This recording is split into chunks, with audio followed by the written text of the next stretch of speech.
Ողջույն հարազատներ, այսօրվա խոսքը, որ ունեմ Սուրբ Հոգուց առաջնորդված, պիտի լինի շարունակությունը ապրիլի 20-ի տոնած մեր Տեր և Փրկիչ Հիսուս Քրիստոսի հրաշափառ հարության մասին։ Ինչպես որ տոնեցինք և միմյանց շնորհավորեցինք, ուզում եմ, որ ավելի խորապես խոսենք և ավելի խորապես հասկանանք այդ մեռելների հարության կարևորությունը համայն մարդկության համար։ Քանի որ Քրիստոսի հարության օրը դա մեր հաղթանակի օրն է։ Ամեն մի մարդ արարած, որ եկել է այս աշխարհ, այդ մարդու համար դա հաղթանակի օր է։ Ինչպես Պողոս առաքյալն է ասում, եթե չկա մեռելների հարություն, ուրեմն դուք ձեր մեղքերի մեջ մեռած եք։ Եվ ի վերջո հավիտենական կորուստ։ Բայց փառք Տեր Հիսուսին, որ կա մեռելների հարություն, եւ մեր Տերը հարություն արավ, որպեսզի վերջնականապես ամբողջությամբ եւ կատարելապես մեղքի եւ մահվան իշխանությանը վերջ դնի եւ մեզ գնի այդ իշխանությունից, որը սատանան ստությունով մինչև հիմա պահում է։ Եվ ցավոք շատ մարդիկ լինելով կատարելապես ազատագրված դեռ գտնվում են մեղքի եւ մահվան իշխանության տակ։ Ես արդեն ասել եմ պատճառը որն է, մարդու անտարբերությունը, քանի որ մարդը չի ցանկանում փնտրել ճշմարտությունը, որ ըստ Հիսուս Քրիստոսի ճշմարիտ խոսքի Տերն ասեց ճաշակեք ճշմարտությունը եւ ճշմարտությունը ձեզ ազատ պիտի անի։ Ինչպես որ խոստացել եմ, ինչքան որ Տերը ինձ կյանք տա, պիտի բարձրաձայնեմ ճշմարտությունը եւ սատանայի ստությունը պիտի բացահայտեմ եւ իր ոչնչությունը պիտի բացահայտեմ, քանի որ տապալվեց սատանայի իշխանությունը, այն Եդեմի պարտեզում ձեռք բերած իշխանությունը, որ մարդու տկարության պատճառով եւ մարդու անհնազանդության պատճառով սատանան իրավունք վերցրեց մարդու կյանքի վրա տիրելու, Հիսուս Քրիստոս իր մեռելներից հարությունով այդ իրավունքը ետ վերցրեց, որ ի սկզբանե պատկանում էր Հիսուս Քրիստոսին։ Եվ սատանան իրականության մեջ, հոգևոր իրականության մեջ ոչ մի իշխանություն չունի, իր իշխանությունը տապալված է։ Եվ դրա համար Տեր Հիսուսն ասեց, կատարվեց, վճարվեց, ամեն բան եղավ եւ էլ սատանան ոչ մի պարտք ու պահանջ չունի մեզանից։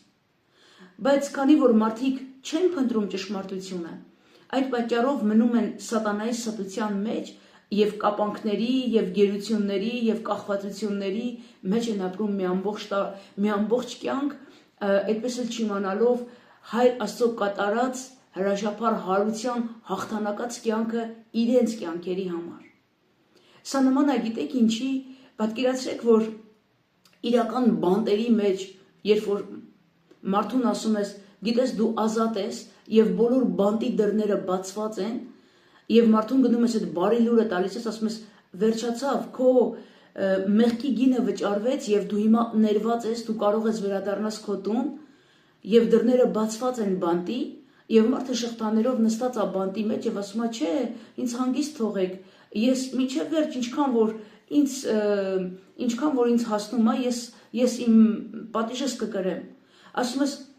հա, բայց քեզ համար փրկություն կա, քեզ համար ազատագրություն կա, քո պատիժիդ գինը վճարված է, վերադարձիր տուն։ Մարդն ասում է, չէ, ինձ հանգիստ թողեք։ Սա նույնն է, երբ որ մարդկանց ես բարի լուրը տալիս ես ավետիսը, Հիսուս Քրիստոսի կատարած, մարդն ասում է, ես այսպես ծնվել եմ, այսպես էլ պիտի մեռնեմ, ինձ հանգիստ թողեք։ Ասպես չէ, դու այսպես չես ծնվել, Տերը քեզ համար սքանչելի կամք ունի, Տերը քեզ համար ամենալավագույնն է պատրաստել, վերադարձիր, ազատագրված ես, Հիսուս Քրիստոս կատարել է խաչի վրա։ Մարդիկ ուզում են մնան այդ բանտի մեջ, ուզում են մնան այդ թշվառության մեջ, ուզում են մնան այդ անեծքի մեջ, միշտ այդ անարգված սատանայի կողմից ճնշված։ Ինչու՞։ Ինչու, երբ որ քեզ համար լավ կյանք է պատրաստված, երբ որ Տեր Հիսուս հոժարեց քեզ համար խաչը բարձրացավ։ Ինչու ես մերժում քո փրկության միակ ճանապարհը։ Մենք պիտի հասկանանք, որ Հիսուս Քրիստոս մեր մեղքերը գամել է խաչի վրա, այսինքն մենք, ինչպես Պողոսն ասում, ես Քրիստոսի հետ խաչը ելա, այսինքն մենք Քրիստոսի հետ խաչն ենք բարձրացել, այդ մեղքերը գանված են խաչի վրա, եւ հիմա ապրում եմ, Պողոսն ասում է, եւ հիմա ապրում եմ ոչ թե ես, այլ Քրիստոսն է ապրում մեր մեջ։ Մենք պիտի վերցնենք այս մտածելակերպը, Պողոս առաքյալի այս մենտալիտետը հոգևոր, որ այլևս ես իրավունք չունեմ մեղք գործելու, որովհետեւ Հիսուս Քրիստոս մեղքը գամել է խաչին եւ ես ազատ եմ եւ պիտի ապրի Քրիստոս իմ մեջ, այդ ազատագրված կյանքը սատանան իմ վրա ոչ մի իշխանություն չունի եւ պիտի այդ ազատված կյանքը մենք ապրենք։ Բայց մարդիկ մերժում են ճշմարտությունը եւ գերադասում են մնան սատանայի ստության այդ կապանքների մեջ, որտեղ իրանք անարգված են եւ մերժում են սիրո խոր բացված ձեռքերը, սիրո խոր խոցված ձեռքերը իրանց համար։ Եվ սա մեծագույն ցավ է, առաջինը մեր Տիրոջ համար եւ հետո մեզ համար, ովքեր որ ճշմարտապես հասկանում ենք այս իրականությունը եւ փորձում ենք ամեն կերպ հասցնենք ձեր սրտերին այս ճշմարտությունը, որ Հիսուս Քրիստոս իր մեռելներից հարությունով կատարելապես ազատագրեց քեզ սիրելիս, դու ազատ ես Հիսուս Քրիստոսի համար ապրելու եւ դրա համար Հիսուս Քրիստոս սպասում է քեզ ամեն օր, ամեն ժամ եւ ամեն վայրկյան։ Կանչիր Տիրոջ անունը, որպեսզի մտնես այն պատրաստված կամքի մեջ, ինչ որ Տերը քեզ համար որոշել է։ Սատանան քեզ այդ մաս ու բաժին չունի։ Դու կատարելապես ազատագրված ես Հիսուս Քրիստոսի կատարած զոհաբերությունով, խաչի մահով եւ մեռելներից հարությունով։ Եղիր օրհնված։